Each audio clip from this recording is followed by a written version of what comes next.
அறிவோம். ஹிந்து தர்ம வித்யாபீடம் சமய வகுப்பு உயர்நிலை 2ஆம் தாள் தூய அன்னை ஸ்ரீ சாரதா தேவி புத்தகத்தில் இடம்பெற்றுள்ள முக்கியமான வினாக்கள் பற்றி பார்ப்போம். பக்கம் 3 பதிப்புரையில் இடம்பெற்றுள்ள அனைத்துமே முக்கியமான வினாக்களாக கேட்கப்படுகின்றன. முதலில் இடம்பெற்றுள்ள அன்னை ஸ்ரீ சாரதா தேவியார் அன்பே வடிவானவர் பற்றி எழுதுக. அன்னையின் தாய்மை அன்பு பற்றி எழுதுக.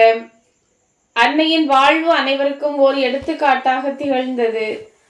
ஆன்மீக சாதனைகள் செய்ய நேரமே கிடைப்பதில்லை என்று சொல்பவர்கள் அன்னையார் வாழ்வை நன்கு படித்து தெரிந்து கொள்ள வேண்டும். இந்த மாதிரி எல்லாமே முக்கியமான வினா. அதுல அடுத்த பேரா 4வது பேரா ஸ்ரீ சாரதா தேவியின் உயர்ந்த மனநிலை பற்றி எழுதுக. இது தனி வினாவாவே கேட்டிருக்காங்க.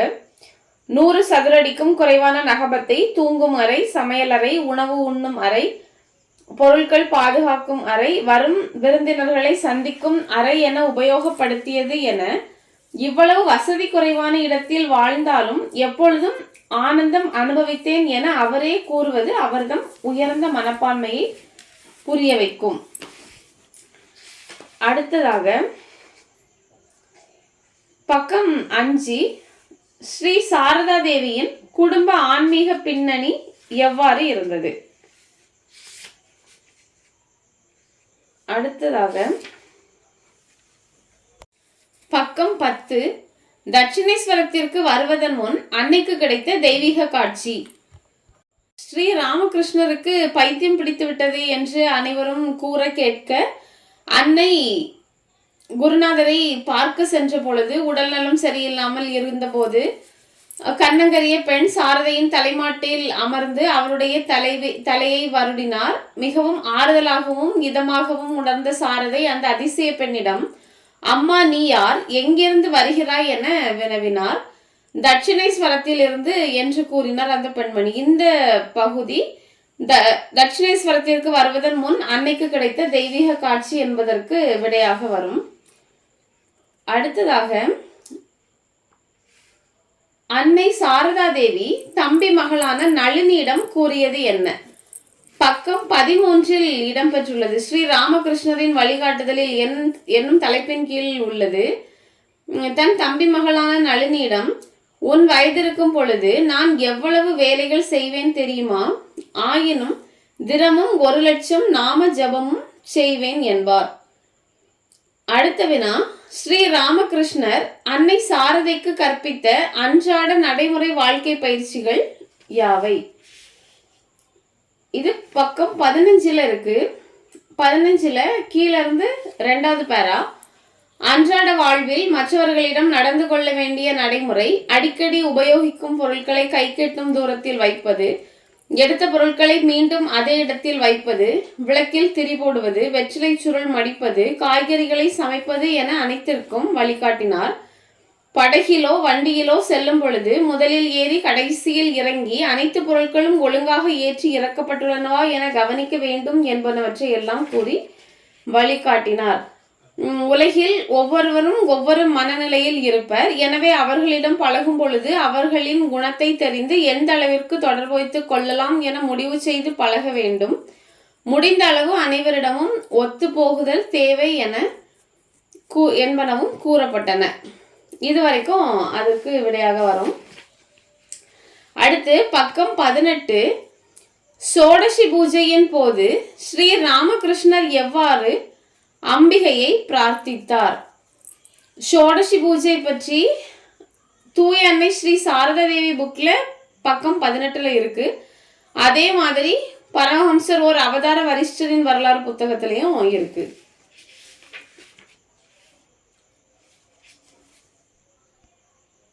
அடுத்ததாக பக்கம் 28 காசிப்பூரில் அன்னைக்கு ஏற்பட்ட அனுபவங்கள் யாவை. பக்கம் 28 குருதேவருக்கு உடம்பு சரியில்லாமல் முதல்ல சியாம்பூர் வீட்டில் இருப்பாங்க. அப்புறம் அங்கே வீடு நல்ல வசதியாக இல்லை அப்படின்னு சொல்லிட்டு காசிப்பூருக்கு மாற்றுவாங்கல்ல. அந்த காசிப்பூரில் நடந்த அனுபவங்கள், அன்னைக்கு கிடைத்த அனுபவங்கள் பற்றிய வினா. அடுத்ததாக அன்னை ஸ்ரீ சாரதா தேவி பக்தர்களுக்கு எவ்வாறெல்லாம் தீட்சை அளித்தார். இதற்கு விடை பக்கம் 33 ஒரு நாள் குருதேவர் தோன்றி, அதாவது குருதேவர் மறைவுக்கு பின்னால அவங்களுக்கு தோன்றி அன்னையிடம், நான் யோகினுக்கு மந்திர தீட்சை கொடுக்கவில்லை, எனவே நீ அவனுக்கு இங்கேயே மந்திர தீட்சை கொடு அப்படின்னு சொல்லுவாங்க. அப்போ யோகினுக்கு முதல்ல அன்னை கிட்ட மந்திர தீட்சை கொடுக்க சொல்லி சொல்றது. ஆனா அதுக்கப்புறமா அன்னை வந்து தென்னக பயணத்துல சென்னை வரும்போதும் நிறைய பேருக்கு தீட்சை கொடுத்ததா இருக்கும். எல்லாம் சேர்த்து எழுதணும். அடுத்த வினா அதே பக்கம் 33ல இருக்கிறது. ராதா ரமணரின் கோயிலுக்கு சென்று ஸ்ரீ சாரதா தேவி செய்த பிரார்த்தனை என்ன? ராதாரமணரின் ஆலயத்திற்கு சென்று பிறரிடம் குற்றம் காணும் பழக்கத்தை என்னிடம் இருந்து முற்றிலுமாக விலக்கிவிடு என கண்ணீர் மல்க பிரார்த்தித்தார். ஸ்ரீ சாரதா தேவியார் ராமகிருஷ்ண சங்கத்தின் தாய் என்பதை விளக்குக. இது பக்கம் 39. சங்க ஜனனி. இதுல என்ன இருக்கு அப்படின்னா, குருதேவர் தன்னோட மறைவுக்கு முன்னாலேயே அன்னைக்கிட்ட சொல்லியிருப்பாங்க, குருதேவரோட தாய் சந்திரமணி தேவிக்கு கையில சென்று பிண்டம் சமர்ப்பிக்கணும் அப்படின்னு சொல்லியிருப்பாங்க. ராமகிருஷ்ணர் அங்க போக மாட்டாங்க. ஏன் போக மாட்டாங்க அப்படின்னா, குருதேவரோட அப்பா சுதிராமோட கனவுல கையில் கோயில் கொண்டுள்ள கதாதரர் தோன்றி சொல்லுவாரு, நான் தான் உனக்கு வந்து மகனா பிறக்க உள்ளேன் அப்படின்னு சொல்லுவாரு.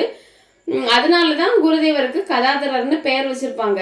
அப்போ கையைக்கு சென்றால் குருதேவரோட உயிர் அங்குள்ள மூர்த்தியுடன் கலந்து விடும் அப்படிங்கிறதுனால குருதேவர் வந்து கையைக்கு செல்ல மாட்டார். அன்னைக்கிட்ட சொல்லியிருப்பாரு, தன் தாய் சந்திரமணி தேவிக்கு கையை சென்று பிண்டம் சமர்ப்பிக்கணும் அப்படின்னு சொல்லியிருப்பாங்க. அதனால அன்னை என்ன பண்ணுவாங்கன்னா, 1890 மார்ச் 5ஆம் நாள் கயைக்கு செல்லுவாங்க, குருதேவரோட எண்ணத்தை பூர்த்தி செய்வதுக்காக.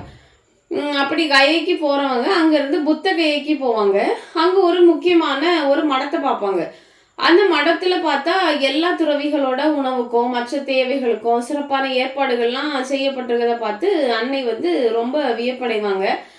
அப்போ அவங்க மனதில் தோணும், நம்மளோட குழந்தைகள், அதாவது குருதேவரோட துறவர சீடர்கள்லாம் எந்த வசதியும் இல்லாமல் உணவுக்கும் உடைக்கும் மற்ற தேவைகளுக்கும் ரொம்ப கஷ்டப்படுறதை நினச்சி வருத்தப்படுவாங்க. அதனால மனமுருகி குருதேவர்கிட்ட பிரார்த்திப்பார், குருதேவா, இந்த குழந்தைகள் உங்களை நம்பியே வீட்டை துறந்து குடும்ப உறவுகளை துறந்து வந்துள்ளனர்.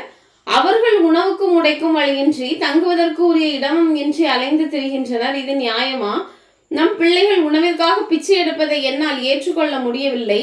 உங்கள் பெயரை சொல்லி உங்களை நம்பி வீட்டை துறந்து வரும் குழந்தைகள் தங்குவதற்கு நல்ல மடமும் அவர்களுக்கு தேவையான உணவும் உடையும் தங்குதடையின்றி கிடைக்க நீங்கள் அருள் கூர்ந்து ஏற்பாடு செய்ய வேண்டும் அப்படின்னு சொல்லி மனமுருகி கண்ணீர் மல்க பிரார்த்திப்பாங்க. அந்த பிரார்த்தனையோட பலனாதான் ராமகிருஷ்ண மடம் உருவாகிச்சு. அந்த பிரார்த்தனை தான் உலகெங்கும் நடக்கக்கூடிய ஸ்ரீ ராமகிருஷ்ணர் பேரால் நடக்கக்கூடிய மடங்கள்லாம் சிறப்பா நடக்கவும் உதவுது. அப்போ புத்தர் வந்து துறவிகளுக்காக சங்கம் நிறுவியது போல ராமகிருஷ்ண மடம் நிறுவ காரணமாக இருந்தது அன்னை தான். அதனாலதான் அன்னை வந்து சங்க ஜனனி, அதாவது சங்கத்தின் தாய் அப்படின்னு சொல்றாங்க. இதுதான் அந்த வினாவோட விடை. அடுத்ததாக 41வது பக்கத்துல சாரதா தேவி செய்த பஞ்சதவம். இதுல என்ன வரும்னா, அன்னை வந்து புத்தகையில இருந்து கல்கத்தா வருவாங்க. அதுக்கு பிறகு அன்னை வந்து கொஞ்ச நாள் நீலாம்பர் முகர்ஜி வீட்டில் தங்கி இருப்பாங்க. அப்போ 1893 அன்னை வந்து நீலாம்பர் முகர்ஜி வீட்டில் தங்கியிருப்பாங்க. அப்போ வந்து அன்னை பஞ்சதவம் அப்படிங்கிற ஒரு கடுமையான தவத்தை செய்வாங்க. அன்னை கூடல சேர்ந்து யோகின்மாவும் அந்த தவத்தை செய்வாங்க. அப்போ அந்த பஞ்சதவம் அப்படிங்கிறது என்ன அப்படின்னா, 4 பக்கத்துலையும் தீமூட்டி கொழுந்தெறிய செய்துட்டு வானத்துல உள்ள சூரியன் வெம்மையும் சேர்ந்து, அப்போ மொத்தம் 5 தீச்சுடராச்சா. அந்த 5 வெம்மைகளுக்கு இடையில இருந்து மனதை சிதற விடாம இறை சிந்தனையுடன் ஆழ்ந்திருக்கணும். அப்போ அன்னை வந்து தினமும் காலையில குளிச்சுட்டு வந்து அமர்ந்து மாலையில் சூரியன் மறைகிற வரைக்கும் இறை சிந்தனையில் அமர்ந்து பஞ்சதவம் செய்றாங்க. அப்போ இவங்க வந்து 7 நாட்கள் இந்த கடுமையான தவம் செய்ததுனால அன்னையோட மேனி வந்து கரி போல கருத்து விட்டது. ஆனா இந்த தவம் செய்ததன் வாயிலாக அன்னைக்கு இருந்த நிறைய பிரச்சனைகள் நீங்கிச்சு. என்ன அப்படின்னா, நீண்ட தாடியுடைய ஒரு துறவி அடிக்கடி தோன்றி பஞ்சதவம் செய் அப்படின்னு சொன்னது நின்றுட்டு, அதே மாதிரி சோடசி பூஜையோட குருதேவரோட சாதனை வாழ்க்கை முடிஞ்சிடல, அதே மாதிரி பஞ்சதவம் செய்ததோட அன்னையோட தவ வாழ்க்கையும் முடிவுற்றது. அதுக்கு அடுத்தது பக்கம் 45 அன்னையின் உறவினர்கள் தலைப்புல அன்னை சாரதைக்கு ராது ஒரு மாயை விளக்குக. ராது யாருன்னா அன்னைக்கு கடைசி தம்பி அபயர் இருப்பாரு. அவர் 1899 காலரா நோயில இறந்து போயிடுவாரு. அப்போ அவரோட மனைவி சுரபாலா கர்ப்பிணியாக இருப்பாங்க. அப்போ அபயர் மரண படுக்கையில இருக்கும் பொழுது சொல்லுவாங்க, தான் இறந்த பின் தன் மனைவியையும் பிறக்க போகும் குழந்தையையும் அன்னை கவனித்து கொள்ள வேண்டும் என வேண்டி அன்னையிடம் ஒப்புதலும் பெற்றிருந்தார். அப்போ சுரபாலா 1900 பிப்ரவரியில ஒரு பெண் குழந்தையை பெற்றெடுத்தாச்சு. அந்த குழந்தைக்கு பேரு ராதாராணி. ராதாராணியை தான் ராது அப்படின்னு சொல்லுவாங்க. சுரபாலாவுக்கு சிறிது மனநிலை பாதிக்கப்பட்டு இருந்ததுனால ராதுவை பராமரிக்கக்கூடிய முழு பொறுப்பும் அன்னை மேல விளங்குச்சு. அந்த ராதுவை தான் அன்னை உலகில் வாழ ஒரு பற்றுக்கோடாக சும்மா அப்படி பிடிச்சிருந்தாங்க. அதனாலதான் அந்த ராதுவை சாரதியோட மாயை அப்படின்னு சொல்லுவாங்க. அதுலயே இன்னொரு கொஸ்டின் உண்டு, அன்னையின் வாழ்வில் ராதுவின் பங்கு என்ன அப்படின்னு சொல்லி கேட்கலாம். அதுக்கு அடுத்து அந்த உத்போதன் வீடு பத்தி கேட்கலாம். பக்கம் 47 இருக்கக்கூடிய உத்போதன் வீடு. அடுத்து 49 பக்கம் 49 பார்த்தீங்கன்னா அந்த தென்னக பயணத்தின் போது அன்னை ராமேஸ்வரத்துக்கு போவாங்கல்ல, அதை வச்சு கொஸ்டின் எப்படின்னா, ராமேஸ்வர கருவறை சிவலிங்கத்திற்கு அபிஷேகம் செய்து வழிபட்டவர் யார் அப்படி சொல்லி கேட்பாங்க. அப்போ ராமேஸ்வர கருவறை சிவலிங்கத்திற்கு அன்னை தன்னோட கைகளாலேயே அபிஷேகமும் அர்ச்சனையும் செய்திருப்பாங்க. அதுதான் அதுக்கு விடையாக வரும். அதுக்கு அடுத்தது இன்னும் நிறைய கொஸ்டின்ஸ் நம்மளே புரிஞ்சுக்கிட்டு எழுதுற மாதிரி இருக்கும். அதுல ஒண்ணு, பந்த பாசத்திற்கு அப்பாற்பட்டவர் அன்னை சாரதை என்பதை விவரி. அப்புறம் அன்னை சாரதா தேவியின் ஆன்மீக அனுபவங்கள் பற்றி எழுதுக. அடுத்து பெண்களின் லட்சியம் தாய்மை என்பதை அன்னை சாரதை வழி நின்று விளக்குக. அடுத்து இந்த கொஸ்டின், இன்னொரு கொஸ்டின், மனதின் பரபரப்பை அடக்க ஸ்ரீ சாரதா தேவி கூறுவது என்ன? மனதின் பரபரப்பை அடக்க ஸ்ரீ சாரதா தேவி கூறுவது அன்னை சொல்லியிருப்பாங்கல்ல கொஞ்சம் உபதேசங்கள், அன்னையின் உபதேசங்கள் பக்கம் 65 எடுத்துக்கிட்டோம்னா அதுல 5வது உள்ளது பார்க்கணும். வேலை செய்யாமல் சோம்பு இருந்தால் கெட்ட சிந்தனைகள் வரும், எனவே வேலை செய்ய வேண்டும், சோம்பல் கூடாது அப்படி சொல்லிப்பாங்க.